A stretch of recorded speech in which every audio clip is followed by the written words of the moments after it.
Hello YouTube. In this video I'm going to show you how I make one of my family favorites, smoked corned beef. So sit back, relax, and check it out.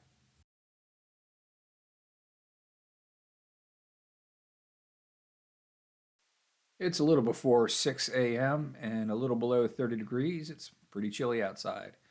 I'm going to start the smoke 225.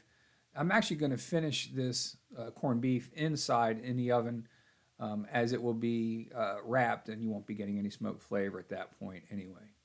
Since I'm about 12 hours away from dinner, I chose 225, figuring that would give me about a 9-hour cook. If you're a little more pressed for time, you could certainly do the smoking in the oven work at 250, and that would probably knock off 2 hours of the total time it takes. Corned beef comes pretty heavily salted. I find it a pretty good idea to soak it in a container of water in the fridge for about an hour or two. You can do this the night before, and that way it removes some of that saltiness from the beef. This is optional. You certainly can prepare it without soaking it. Since corned beef comes so heavily salted, the rub that I've prepared does not use any salt. It's basically black pepper, garlic powder, onion powder, mustard seed, ground mustard seed, and ground coriander. I'll leave the description of the rub in the comments in the description.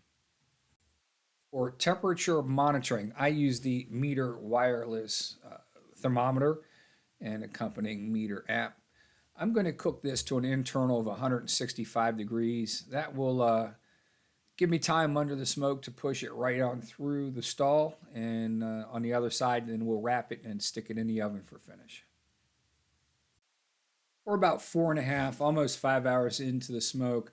I've got an internal of 164, so now's a good time to change the cooking direction that we're going.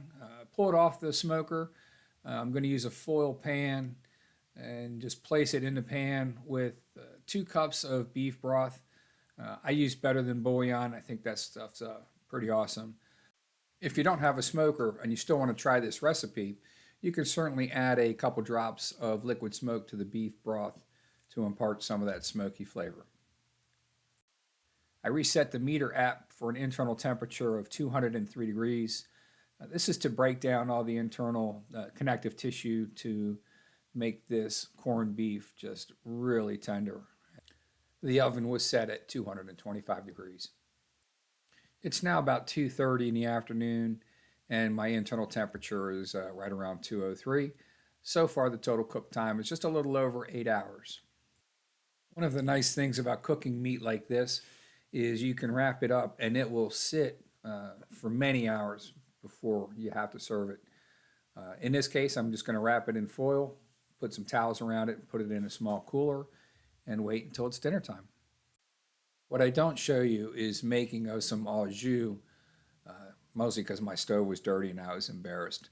But to do this, it's pretty easy. Take 2 tablespoons of butter and 2 tablespoons of flour, melt the butter, incorporate the flour into a roux, and then add your beef drippings and the 2 cups of beef broth.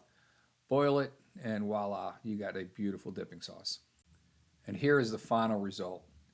It's tender, juicy, still hot, and oh man, is it delicious.